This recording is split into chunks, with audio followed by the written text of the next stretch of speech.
जब हमारा कोई अजीज़ फौत हो जाता है तो हम रोते हैं, चीखें मारते हैं, ज़मीन पर लेटते हैं, न जाने क्या क्या हम कर गुज़रते हैं।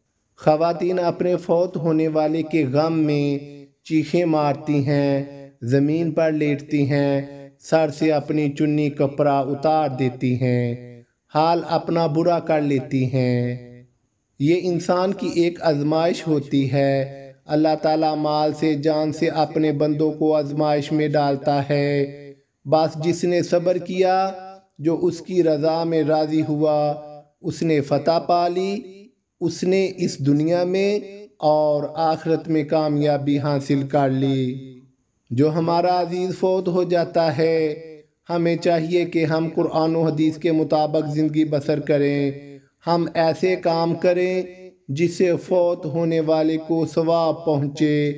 अगर कोई बच्चा है तो फिर वो वालिदैन के लिए रोज़े महशर के दिन नजात का सबब बन जाए।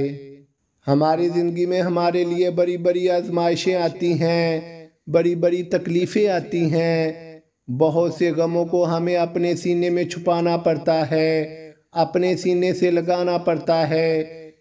लेकिन फिर भी हम इंसान दीन इस्लाम के मुताबिक ज़िंदगी बसर करने को तरजीह नहीं देते। ये हकीकत है।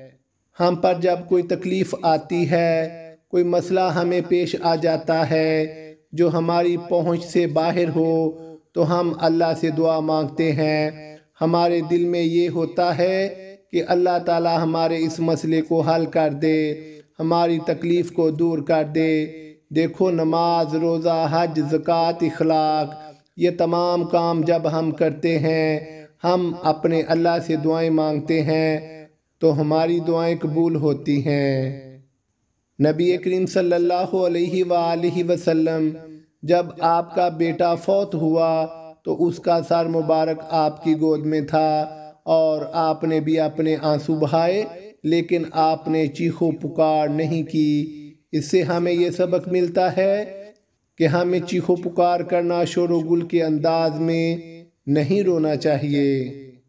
जब हमारा कोई अजीज छोटा बड़ा फौत हो जाता है तो हम उसके गम में खुद पर जुल्म करते हैं, खुद पर ज्यादती करते हैं, खाना नहीं खाते, हम गम से निडाल हो जाते हैं, हमारे जहन पर असर पड़ जाता है।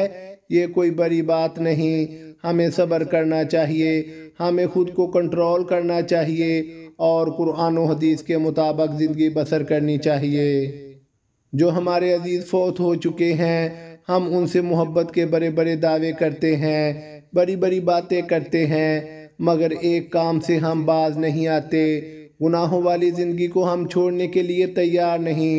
खुद को गुनाहों वाली ज़िंदगी से निकाल कर दीन इस्लाम के मुताबिक ज़िंदगी बसर करने पर हम इतनी ज़्यादा तवज्जो नहीं देते जिसकी हमें बहुत ज़्यादा ज़रूरत है। हम दुनियादारी के कामों में इतने ज़्यादा मसरूफ़ हो चुके हैं कि हमें इतना ख्याल तक नहीं कि हमारा असल मकसद क्या है, हम किस लिए पैदा हुए।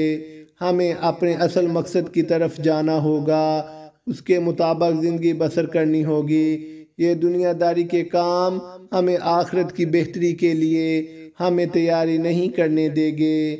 हमें ख्याल करना होगा, तो क्यों ना अपने आज को हम महफूज करें और दीन इस्लाम के मुताबिक ज़िंदगी बसर करें। अल्लाह मुझे और आपको अमल की तौफीक अता फरमाए। आमीन।